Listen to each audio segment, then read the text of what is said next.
여러분 안녕하십니까. 오늘이 일요일 날이죠.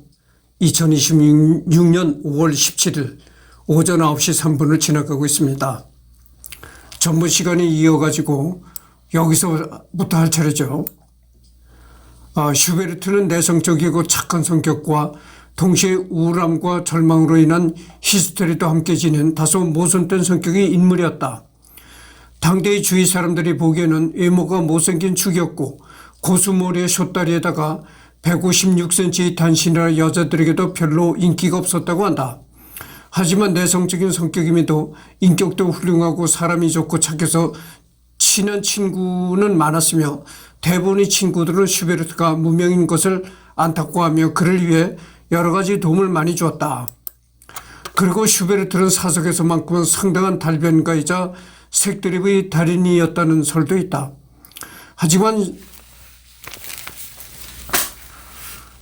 시간이 갈수록 그의 어두운 면, 착한 본성과 동시에 가지고 있던 악마성이 문제가 됐다. 슈베르트는 우울감과 고향감이 번갈아 나타나는 조울증 또는 순한 기분 장애를 앓고 있었는데 우울감이 커질 때는 약속을 까맣게 잊어버리거나 폭음을 하는 등의 전형적인 우울증 증세가 나타났고 이는 주변인들을 매우 곤란하게 했다. 말년에 슈베르트는 연주회를 자주 번번했고 친한 친구들은 그나마 이해해줬지만 고용인이나 출판인 등 계약 관계에는 크게 악영향을 미쳤다. 내성적인 것과 사교성이 있고 없고 얘기는 별개로서 조용하고 말이 없는 성격인데도 주위에 친구가 많은 사람들이 꽤 있는 편이다. 삼국지의 주역들 중 한 명인 원소만 해도 과묵하고 말을 아끼는 타입이라서 측근들조차 그의 의중을 알 수 없다고 하지만 늘 사람 사귀를 좋아해서 젊은 시절에는 자택 앞에 그를 만나온 사람들의 수레 행렬이 끊이질 않았다고 하며 조정에서 청류파의 실질적인 리더 역할을 하기도 했다. 슈베르트도 이런 타입에 가까웠을 것이다.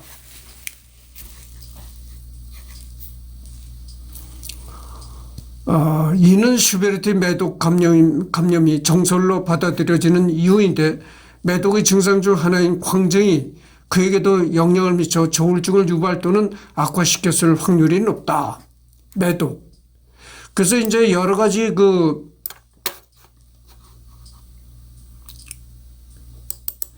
슈베르트의 죽음에 관해서는 여러 가지 이제 설이 있다는 거죠. 전번 시간에도 뭐 잠깐 얘기했지만 슈베르트는 가난한 생활을 해가지고 요즘 말로 하면 유통기한이 지난 그런 음식들을 먹다가 뭐 식중독에 걸렸다 뭐 이런 얘기도 있고 여러 가지 얘기가 있다는 거죠. 근데 슈베르트가 상당히 조울증이 있었고 우울한 거란 말이죠. 그런 게 매독의 증상 중 하나라는 거죠. 매독이 그렇게 말기에 따르면 사람이 상당히 우울해지고 그런다는 얘기죠.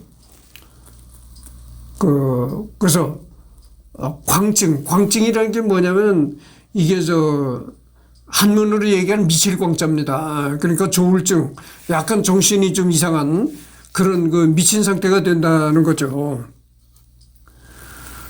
조울증, 알코올 의존증, 매독 이 세 가지 중 어떤 것이 먼저 발현된 것인지는 정확히 알 수 없으나 세 가지 증상이 꼬리에 꼬리를 물고 영향을 미쳤으며 슈베르트를 고통받고 요절하게 했다. 평상시 여자들에게 인기가 없던 슈베르트는 쇼보이 집에서 잠시 묵었을 때 그러니까 뭐 어떻게 되겠어요. 여자들한테 인기가 없는 건 당연하죠. 그러니까 슈베르트가 키가 큰 남자도 늘 키가 크고 늘씬한 것도 아니고 거기다가 또 직업도 돈 잘 버는 직업도 아니고 여러 가지로 안 좋은 그런 조건을 가졌으니까 여자들이 뭐 슈베르트를 안 좋아하는 걸 당연히 하겠죠. 이승열이 같은 거야. 이승열이도 뭐 키가 이렇게 훤출한 이런 늘씬한 사람도 아니고 거기다가 돈도 잘 못 벌고 하니까 이제 이렇게 여자가 없어서 이제 혼자 평생 살듯이 그렇게 슈베르트가 여자들한테 인기가 없었다는 거죠. 뭐 여기 그림에 나온 거 보니까 곱슬머리인데 슈베르트 머리가 이렇게 곱슬곱슬한 곱슬머리인데 곱슬머리에다가 안경을 낀 그런 모습을 봤는데 뭐 얼굴은 그런 대로 괜찮은데 괜찮은 남성인데 키가 작았다 이런 얘기죠. 그러니까 키가 뭐 156cm 정도였으니까 서양 사람도 뭐 옛날에는 작았다고 하지만 그러나 평균 이하의 슈베르트는 그랬으니까 거기다가 뭐 음악가라고는 하지만 음악가라는 것도 요즘에 와서 슈베르트를 이렇게 위인으로 칭송하고 하는 것이지 그 당시에는 슈베르트를 별 볼 일 없이 생각했다는 거야. 슈베르트가 작곡한 음악도 그렇게 뭐 사람들이 누구도 알아주지도 않고 오죽하면 그랬을까? 오죽하면 듣보잡이라고 했을까? 듣도 보도 못한 잡놈이라는 거지 이제. 그러니까 베토벤 옆에 슈베르트를 묻으려고 하니까 거기에 반대하는 사람들이 그랬다는 거죠. 듣도 보도 못한 잡놈을 어떻게 그 베토벤 옆에다 묻게 해주느냐 이랬다는 거죠. 내가 전번 시간에도 언제 얘기를 했지만 참 우스운 얘기인데 내가 하는 그 유튜브에 음악 얘기를 자주 하잖아요. 그리고 또 타이틀이 뭡니까? 구름과 음악의 계곡이라는 타이틀을 내가 내세우고 하잖아요. 그러면서 여러 가지 음악 얘기를 하니까 뭐 이승열이가 음악 평론가네 어쩌니 그런 얘기가 있었나 봐. 나는 내 입으로 평론가라는 얘기를 한 적이 없는데 그리고 어떤 음악가가 이제 그런 얘기를 듣고 뭐 이승열이 어디서 듣도 보도 못한 잡놈이 음악 평론가라고 그래? 그랬다는 거 아닙니까? 그런 얘기를 어디서 그 음악가가 어디서 이제 입소문으로 들은 거지. 근데 나는 여기서 분명히 얘기를 합니다만은 나는 평론가라고 얘기한 적 없습니다. 그냥 그 음악 애호가다. 그렇지? 그렇잖아요. 내가 여기서 작곡가라는 말도 한 적이 없고, 연주가라는 말을 한 적도 없습니다. 나는 음악을 하는 사람이 아니다. 왜냐? 작곡을 하는 것도 아니고 연주를 하는 것도 아니다. 다만 음악을 사랑하는 애호가일 뿐이다 이런 얘기를 했어요. 그랬는데도 불구하고 뭐 여러 가지 유식한 얘기, 음악에 관한 여러 가지 유식을 하니까 그러니까 애호가다 보니까 평균적인 사람들보다는 일반적인 사람들보다는 확실히 내가 아는 게 많아요. 클래식 음악에 관해서 아는 게 많습니다. 그러다 보니까 뭐 평론가다 어쩐다 이런 얘기를 해가지고 평론가라는 말에 이승열이가 평론가라는 말에 그 음악가가 상당히 그 안 좋은 기분을 가졌었던 모양이죠. 그래가지고 어디서 듣도 보도 못한 잡놈이 평론가라고 한다 이제 이랬던 거죠. 그랬다는 거예요. 이 슈베르트가 그랬다는 거예요. 작곡이라고는 하는데 누가 알아주질 않아. 대부분 이 음악가들이 대부분 그렇거든요. 생전엔 누가 알아주질 않았는데 죽고 나서 이제 알아주는 거야. 그게 안타까운 일이죠. 죽은 다음에 알아준들 그게 무슨 물론 죽은 다음에라도 알아주니까 다행인 거죠. 외로움을 달래기 위해 쇼보의 꼬임에 넘어가 비니 밤을 즐기기도 했는데 이 슈베르트한테는 말이죠. 이 쇼보라는 친구가 있었다는 거예요. 쇼보라는 친구가 있는데 이 친구가 슈베르트를 자꾸 꼬셔가지고 그 빈 도시의 밤거리를 같이 돌아다녔다. 그러다가 빈 밤거리를 같이 돌아다니다가 이 두 놈이 장가도 못 갔고 여자도 없고 남자니까 더군다나 여자는 한번 품어보고 싶고 그러니까 물론 그 유흥업소 이런데 빨간불 켜 있는 홍등가 이런 데를 돌아다녔겠죠. 돌아다니다가 이제 어떤 여자와 이렇게 하룻밤을 지냈는데 그게 재수없게 이제 걸린 거죠. 근데 이게 웃기는 게 말이죠. 이 슈베르트 친구가 쇼보라고 했잖아요. 쇼보.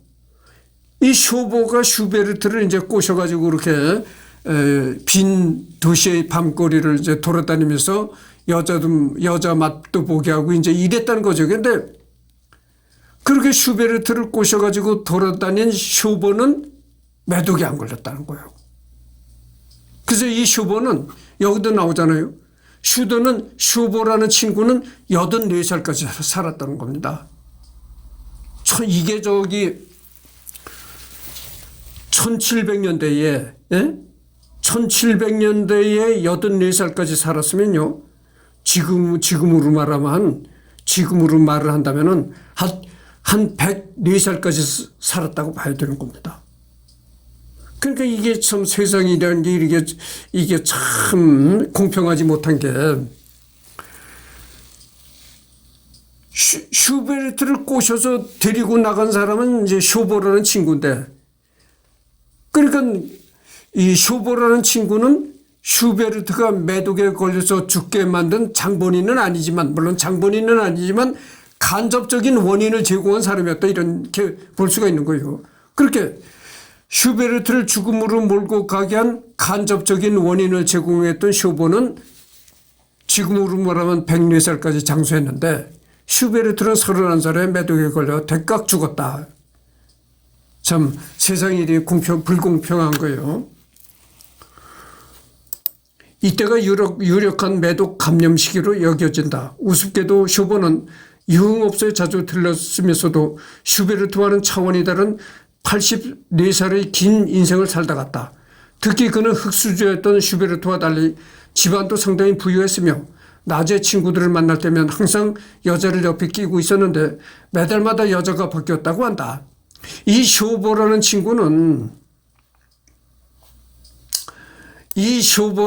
그 슈베르트 친구는 금수저였다는 거예요. 아주 좋은 부유한 집에서 태어났다는 거지. 그런데 이 슈베르트는 지금으로 말하면 상당히 아주 흙수저도 못 되는 그런 집안에서 태어났는데, 그래서 슈베르트는 상당히 가난하고 뭐 여러 가지 조건이 안 좋았는데 이 쇼버는 그렇지 않았다는 거예요. 그 쇼버는 평소에도 잠깐만요.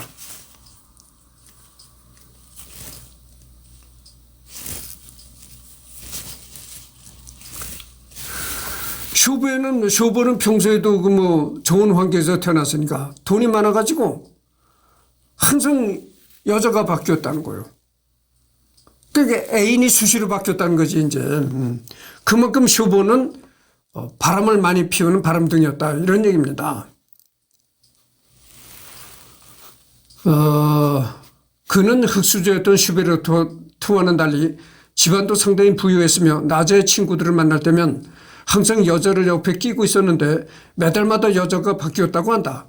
쇼버는 시인이자 작사가로서 슈베르트 곡에 가사를 붙이기도 했는데 슈베르트의 마지막 편지를 보아 쇼버가 자신이 굉장히 아끼던 친구라는 걸 알 수 있는 반면 쇼버는 죽을 때까지 슈베르트에 대하여 별다른 기록을 남기지 않았다.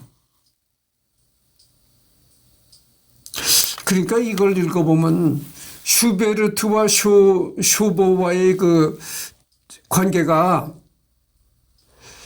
어떻게 보면 이게 친구를 짝사랑하는 그런 관계가 아니었는가, 이렇게 생각이 듭니다. 그래서 이 슈베르트는 쇼버를 그렇게 좋아하고, 그래가지고 자기가 이 글에도 슈베르트가 남긴 글에도 쇼버의 글을 썼다는 거죠. 그랬는데 이 쇼버라는 사람은 슈베르트에 대한 어떤 기록도 남기지 않았다고 합니다.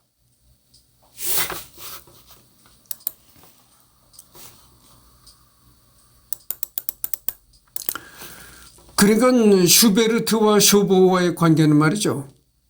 일방적인 우정이 아니었겠는가. 이런 생각을 합니다.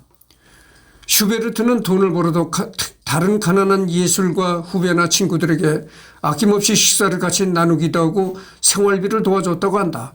그와 친구였고 같이 가난한 시절을 겪었다가 나중에 화가 및 조각가로서 크게 성공한 모리츠 폰 슈빈트가 남긴 회고록에 그때 찢어지게 가난했던 이야기가 나와 있다.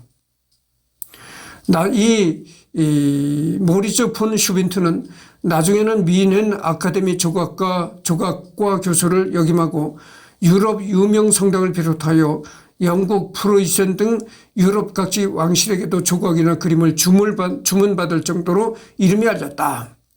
이렇게 그 명성이 높아지고 하니까 이 모리츠 폰 슈빈트라는 사람은 돈을 많이 벌었으리라고 생각합니다. 하루는 돈을 어느 정도 벌게 된 다른 친구가 슈베르트와 슈빈트의 사정을 알았기에 그들에게 모처럼 밥을 산다고 했다. 이 자리에 나온 슈베르트는 그 자리에서 10분도 안 가서 큰 빵을 6개나 단번에 먹어버리고 차도 여러 잔을 얼른 비워버렸다. 늦게 자리에 나타난 슈빈트도 그 이야기를 듣더니 자신도 똑같이 그렇게 먹어버렸다. 다른 이들이 이들을 보며 놀라며 그리도 배가 고팠냐 하자 두 사람은 이틀 동안 물 빼고 아무것도 못 먹었다네 라며 쓴 웃음을 지었다고 한다. 슈빈트는 이 글을 쓰면서 자신은 그래도 나중에 성공해서 이제 굶주린 일은 없었지만 그렇게 배고픈 상태로 죽어간 슈베르트를 안타까워했고 그의 사망 소식을 들었을 때는 장례식에 참석하여 그의 죽음을 슬퍼한다.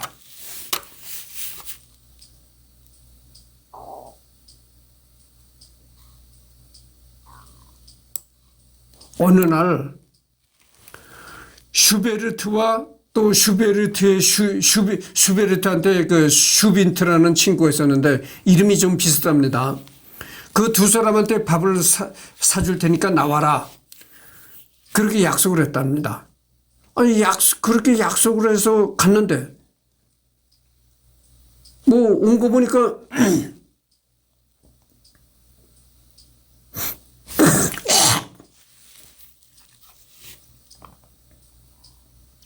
거기에 나온 슈베르트와 슈빈 두 사람에게 밥을 산다고 했는데 그 자리에 나온 그 두 사람이 그 자리에 오기도 전에 미리 빵을 6개나 먹어치우고 뭐 차도 뭐 큰 잔으로 엄청나게 먹었다는 거예요.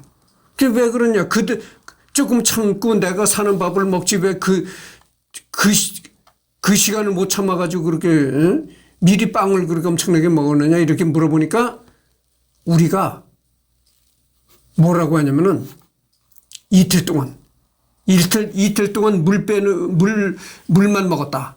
물 빼고는 아무것도 먹은 게 없다. 그러니까 이틀 동안 쫄쫄 굶었다는 거죠. 이틀 동안 쫄쫄 굶다가 이제 그날 밥을 얻어먹는다는 그날 밥을 얻어먹기도 전에 그걸 못 참아가지고 그새를 못 참아가지고 빵을 6개나 집어먹었다 이거죠. 그러니까 이들이 얼마나 그 슈베르트라는 사람이 얼마나 그 곤궁하게 살았는가를 알 수가 있는 겁니다. 그러면서 이 슈베르트를 굉장히 그런 그 지나간 일을 생각하면서 이 슈베르트 친구가 그렇게 지나간 일을 생각하면서 슈베르트가 이렇게 가난하게 살았다. 그러면서 이 죽은 친구를 굉장히 슬퍼했다는 거죠. 슈베르트가 그렇게 가난하게 살다 죽었다. 여러분들 말이죠. 지금 그렇게 금융이 발달하고 산업이 발달하고 얼마나 지금 부유해졌습니까? 그런데 이 서양에도 그 슈베르트가 살았던 1700년도에는 그렇게 부유하지 못했습니다. 서양에도 가난했어요. 서양도 가난했어요. 아니 뭐 서양이라고 용 빼는 재간 있나요? 물론 그때 서양이라는 것은 조선보다는 낫었겠죠. 여기 한반도에 있는 조선이라는 국가보다는 낫으리라고 생각합니다. 그러나 얼마나 더 낫겠어요. 거기도 역시 크게 부유하지 못했다 이런 얘기입니다. 그러니까 1700년도는 조선으로 말을 하면은 뭐 후기 조선 중후기 정도 되는 그런 시절이었는데 내가 지금 이게 세계사 연표를 내가 봐야 알겠는데 정조나 뭐 영조 임금 그 정도 되는 시기라고는 생각을 합니다. 근데 조선은 서양보다는 아무래도 더 가난했겠지만 서양도 그 시대에 썩 그렇게 부유하지 못했다 이런 얘기입니다. 그랬을 때 그렇게 서양에도 싹 부유하지 못하고 살 때에 더군다나 이 음악이라는 걸 하는데 지금도 그렇잖아요. 지금도 이렇게 금융이 발달하고 모든 산업이 발달하고 부유한 시대가 됐는데도 음악을 해서 뭐 생활을 윤택하게 한다는 거는 물론 그런 사람도 있어요. 아주 굉장히 유명한 사람들. 그러니까 탑10 안에 들어가는 그런 그 아주 최고의 음악가들은 부를 누립니다. 그러나 그렇지 못한 대다수의 음악가들은 곤궁해요. 생활이. 그러게 넉넉지 못합니다. 그렇잖아요. 여러분들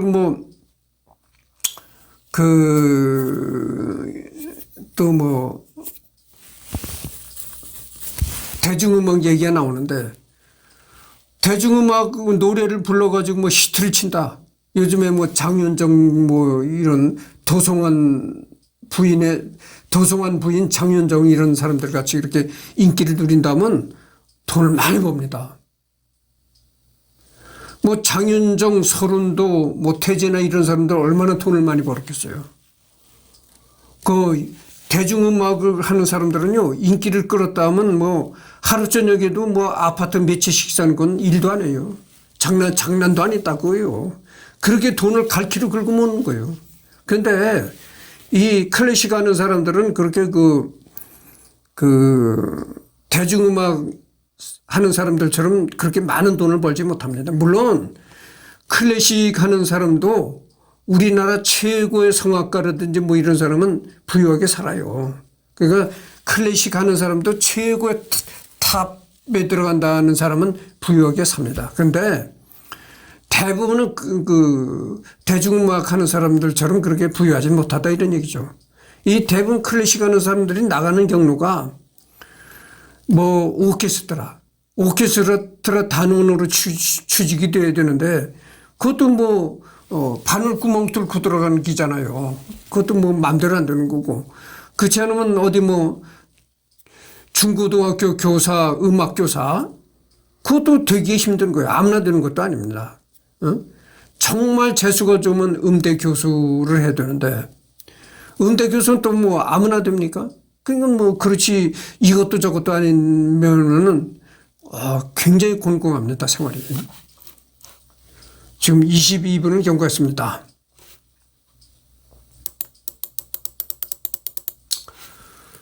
이 대중음악 하는 사람들을 대중음악을 해서 인기를 누리는 사람들을 뭐라고 합니까? 스타라고 하잖아요. 스타. 요즘에 방송국들이 전부 대중음악을 띄우잖아요. 24시간 대중음악을 내보내면서 대중음악을 이렇게 띄워준다고 그러죠. 그러게 대중음악이 난리가 나는 세상인데 대중음악으로 한 번 노래를 불러서 히트쳤다 하면 100억 같은 건 우습습니다, 여러분. 내가 거짓말하는 게 아니에요. 노래 한 곡 불러서 히트치면요, 음반 수입 나오지. 그 다음에 여러 군데서 이제 와라 초청이 오는 거예요. 초청이 오면 거기 공짜로 나가 출연해 줍니까? 출연료를 받는 거죠. 출연료 받는데 이 얘기가 길어지겠지만 좀 들어보셔. 이승열이 같이 이름 없는 듣도 보도 못한 잡놈을 초청하면 어떻게 되겠어요? 이승열이 듣도 보도 못한 잡놈, 너는 KTX 왕복비 20만 원이나 줄게. 출연료가 20만 원 정도 될 겁니다. 오고 가는 KTX나 타고 가. 이렇게. 근데 유명 대중음악 가수를 초청하는데 20만 원 준다는 게 말이 됩니까? 그건 누굴 실용하는 겁니까? 응? 지금 히트를 쳐가지고 난리 나는데 그거를 단돈 20만 원에 초청을 하겠다? 거기에 응하지도 않겠지만 그렇게 줘서는 또 실용하는 것뿐이 안 된다. 한번 초청하면 그래도 응? 한 번 초청하는데 적어도 한 시간당 한 200만 원 정도, 2천만 원. 아무리 짧은 시간에도 그렇게 줘야 되리라고 생각해요. 그리고 뭐 하루 종일 뭘 한다고 하면 뭐 억대로 올라가는 거죠. 그래서 이제 그 여러 가지 얘기가 나올 수밖에 없는데, 그래서 이 대중음악인들을 이렇게 돈을 많이 벌게 해주고 띄워준 곳이 어딥니까? 방송국이란 얘기죠. 이 방송국이 있기 때문에 그렇게 대중음악인들이 돈을 많이 벌었던 거죠. 아직 방송국이라고 하면 돈이 질벅질벅했어요. 예전에는 서로 돈 보따리를 싸들고 와가지고 우리 광고 좀 해주시오. 광고 좀 해주시오. 그러니까 뭐겠어요. 시청률이 많이 올라가는 시간대에 광고를 내보내준다면 정말 억수같이 광고비를 받는 거야. 엄청난 광고비를 받는 거야. 그러니까 방송국에 그렇게 돈이 질벅질벅했다니까. 그러니까 방송국에서 해마다 뭐 미스 코리아 선발대회에 쭉쭉 빵빵 한 여자들 불러들이지, 연예인들 대중가수들 이렇게 띄워주지, 그 돈으로 그렇게 했던 겁니다. 근데 요즘엔 방송국이 돈이 말라간다는 거예요. 누가 방송을 안 본다는 거예요. 그럼 그 예전에 방송 보던 사람들은 다 어디로 갔냐? 유튜브를 본다는 거예요. 유튜브로 다 빠져나간다는 거예요. 유튜브 뭐 넷플릭스 이런 거 그런 걸로 다 나간다는 거예요. 왜냐하면 방송이라는 건 자기가 선택해서 볼 수가 없어. 그렇죠. 전파를 받아서 보는 거니까 자기가 선택권이 없다는 거지. 그 방송국에서 일방적으로 보내주는 전파를 받아서 보는 거니까 선택해서 볼 수가 없어. 그러나 유튜브는 선택해서 볼 수가 있는 거야. 자기가 보고 싶은 내용, 보고 싶은 콘텐츠만 골라서 볼 수 있는 선택권이 있는 거라고. 그러니까 전부 다 이 유튜브로 쏠리는 거지. 방송을 안 보는. 그리고 또 방송을 안 보는 이유가 뭐냐면요. 그 예전에 방송이라는 거는 주로 뭐 연예인, 유명한 사람들만 카메라가 쫓아다녀. 그렇잖아요? 뭐 유명한 대학 교수들 불러가지고 토론 프로그램 진행하고, 그리고 유명한 대중음악 인기 가수를 불러서 뭐 노래하고 이런 거. 그러니까 항시 유명인만 쫓아다니는 게 이 방송이었다. 그러니까 평범한 사람으로서는 그게 이제 실증이 나는 거야. 이 세상이 어디 유명한 사람들만이 사는 세상이냐. 이제 평범한 사람들 세상에 왔다 그거지. 이제 평범한 사람들이 전부 유튜브로 나가서 나같이 듣도 보도 못한 잡놈도 유튜브를 하더라. 그 이제 듣도 보도 못한 잡놈도 유튜브를 하는 세상이니까 평범한 사람이 어떻겠어요? 야, 이제 유명하다고 하는 사람들을 방송에서 하도 이제 진절머리 나게 봐가지고 실증난다. 이제는 정말 우리와 똑같은 평범한 사람이 살아가는 얘기를 들어보고, 우리와 똑같이 평범한 사람이 살아가는 얘기를 들어보고 평범한 사람들의 생각을 한번 들어보자. 평범한 사람들을 유튜브로 다 쏠린다는 거지. 그러니까 평범한 사람이 나가서 스타도 아닌 평범한 사람이 나가서 막 이런 먹방에서 먹어치우고 이 찌양 같은 거. 그렇게 이제. 그러니까 이제 방송국이 돈이 말라간다는 거죠. 그 방송국이 이제 방송국 몰락의 시대가 접어들었다는 거예요. 그러니까 어떻게 되겠어요? 이제는 방송국에도 돈이 말라가니까 예전과 같이 뭐 유명 가수라 해가지고 불러가지고 한 시간만 방송을 해도 뭐 몇천만 원 이렇게 돈을 물수도 할 수가 없다 그러지. 그러니까 이제는 말이죠. 그 대중음악 가수들도 옛날처럼 방송국에서 그렇게 아주 공주 대접 그렇게는 못해주리라고 생각해요. 그러니까 대중음악 가수도 수입이 많이 이제 줄어들 수밖에 없는 거죠.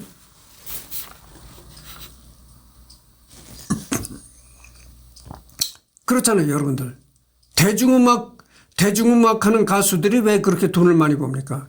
이 방송국에서 그렇게 대중음악 가수를 띄워주고 돈. 대중음악 세상이 된 게 그래서 그러잖아요. 이 방송은 무조건 이 클래식은 뭐 나몰라라 하고 이게 무조건 대중음악만 이렇게 띄워주고 야단 법석을 띄운다 이거죠. 그러니까 대중음악 가수 하는 사람들이 그렇게 돈을 많이 벌고 하룻밤에도 뭐, 노래 한 곡 불러가지고 뭐 히트를 쳤다 하면은 뭐 하룻밤에도 아파트 서너 채 사는 건 그건 뭐 장난도 아니다 그렇지. 1817년 3월에 친구 슈퍼운이 쓴 글을 보면 이미 유명세를 떨치고 있던 성악가 포글이 20살을 간 넘긴 슈베르트를 처음 만났는데 나이도 50살에 가까운데다 풍족하게 살면서 잘 차려입은 포글과 달리 꾀지지한 차림에 헝클어진 머리 스타일하고 퉁퉁 부은 얼굴을 하고 나온 슈베르트를 보자 얼굴에 실망감이 나타났다고 한다. 물론 슈베르트의 음악 실력을 본 포글의 실망은 감탄으로 바뀌었고 포글이 자네 같은 인물이 뜨지 못하고 있다니 놀랍다면서 도와줄 게 있는지 물었는데 단번에 배가 고프네요 라고 말을 했다고 한다. 이때 포글은 쓴 웃음을 짓더니 후하게 한턱 냈다고 한다.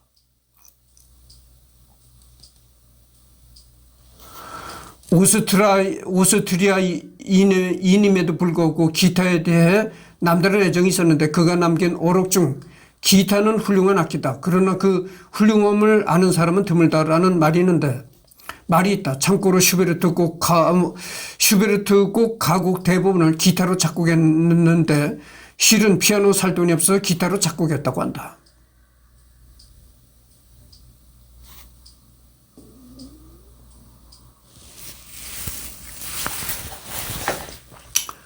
이걸 보고 내가 생각이 든 게 그겁니다. 이렇게 슈베르트가 살았을 당시 지금과 같은 디지털 피아노가 있었더라면 얼마나 좋았을까 이런 생각을 해봅니다. 여러분들 그 디지털 피아노는 말이죠. 50만 원짜리도 막 나오더라고. 이 쿠팡에 들어가서 검색을 해보니까 50만 원짜리 디지털 피아노도 뭐 쓸만한 게 나오더라고. 뭐 굳이 150만 원까지 안 줘도 되겠더라고요. 응?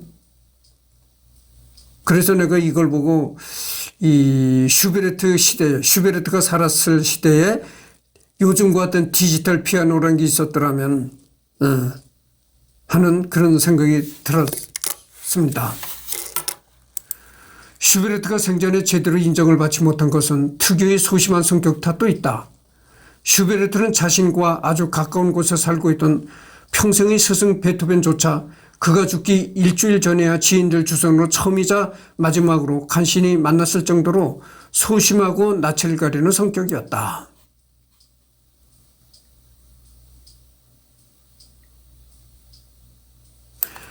나는 여기에 좀 다른 생각을 가져요.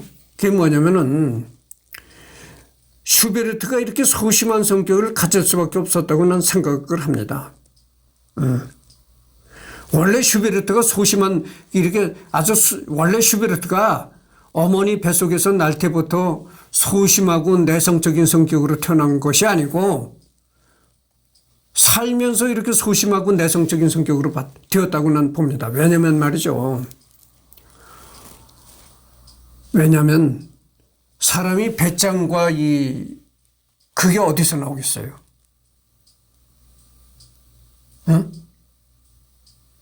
이렇게 돈도 좀 이렇게 두둑이 있고, 경제적으로도 풍요하고, 이러면은 사람이 좀 이렇게 배짱도 생기고 그럴 텐데, 돈 한 푼 없지. 매일 쫄쫄 굶지. 거기다가 외모는 크게 늘씬한 것도 없지. 그러니까 자신감이 없어진 거야. 그러니까 이제 될 수 있는 다른 사람들도 안 만날 날이고 이제 이렇게 된 거죠. 만약에 이 슈베르트가 경제도 넉넉하고 주머니도 넉넉하고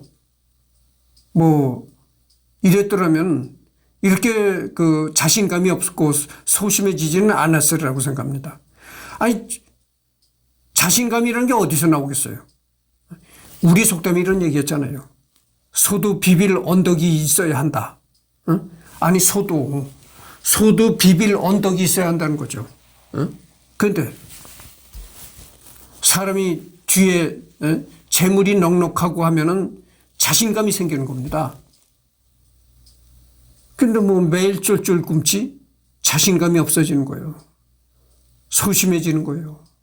걱정이 많아지는 거예요. 그러니까 이렇게 소심하게 됐다고 난 생각을 합니다.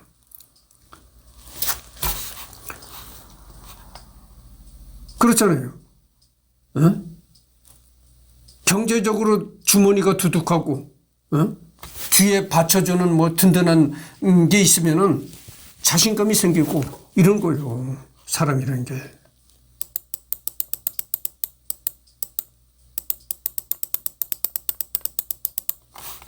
이승열이 얘기를 해볼까요? 나도 이렇게 소심하고 내성적이고 이렇다는 얘기를 내가 많이 들어요. 응? 그렇잖아요. 아니 여자가 옆에 있어도 프로포즈 할 줄을 몰라. 이쁜 여자가 있어도 아가씨 우리 한번 차 한 잔 마십시다. 이렇게 얘기 한번 못해? 저거 뭐 불알이 없는 놈이야? 그래서 나도 이제 이거 내성적이고 소심하다는 얘기를 내가 많이 들어요. 이 슈베르트처럼. 근데 사람이 돈 없지. 가진 거 없지. 자신감이 없어지는 거야. 내가 만약 아파트 서너 채를 가지고 있어. 차는 벤츠를 굴리고 다녀.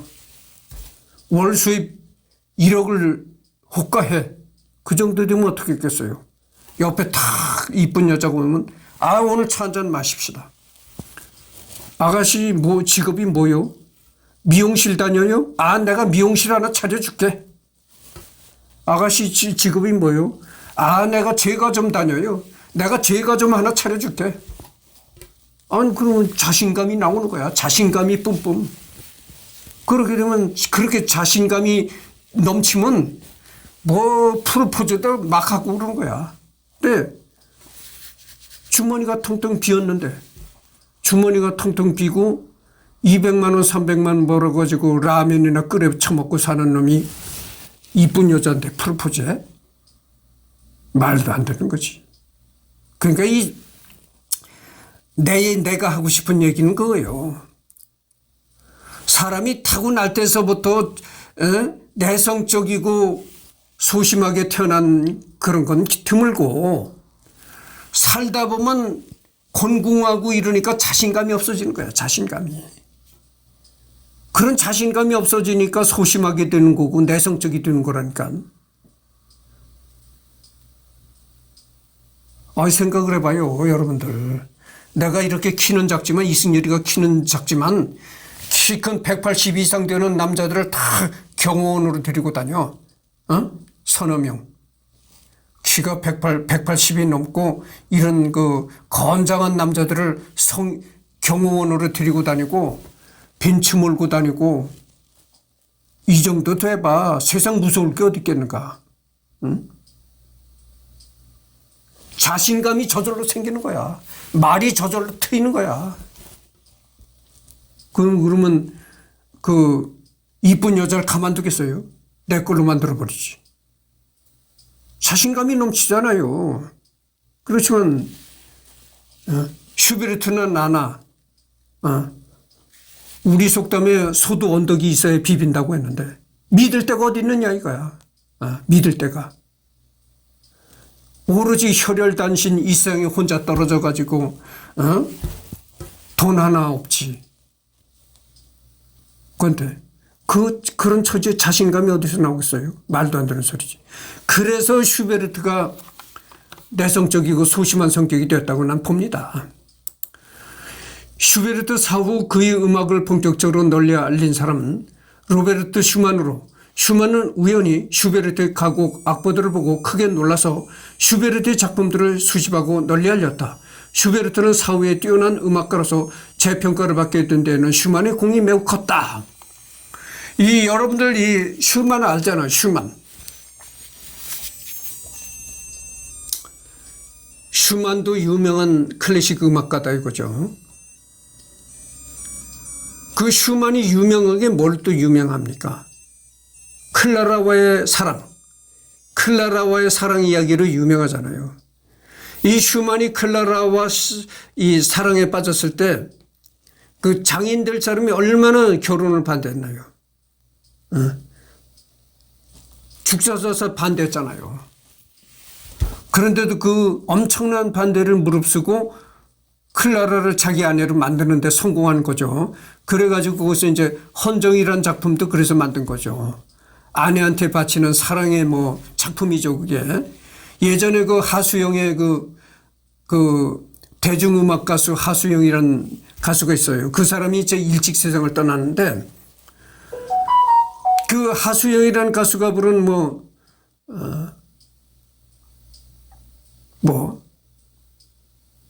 아내의 바치는 노래 그런 유행가가 있었어요.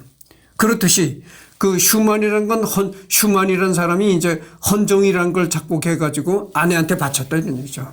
그래서 헌정이라는 제목이 붙은 겁니다. 바쳤다고 해가지고. 근데 나중에는 이 슈만이 정신병에 걸려가지고 막 이제 발광을 하고 막 그랬죠. 그러다가 나중에 이제 물에까지 빠져 죽었는데 하여튼 이 슈만이 슈베르트가 죽고 나서 이 슈만이 슈베르트의 작품들을 세상에 널리 알리고 피하라는데 굉장히 공헌을 했다 이런 얘기입니다. 그러니까 슈베르트의 이름을 이 세상에 알리는데 많은 공헌을 했다 이런 얘기죠. 그래서 지금 41분을 경과했습니다. 여기까지만 하고 오후에 또 한번 녹화가 있을 텐데 오후에 한번 녹화할 땐 여기서부터 하도록 하겠습니다.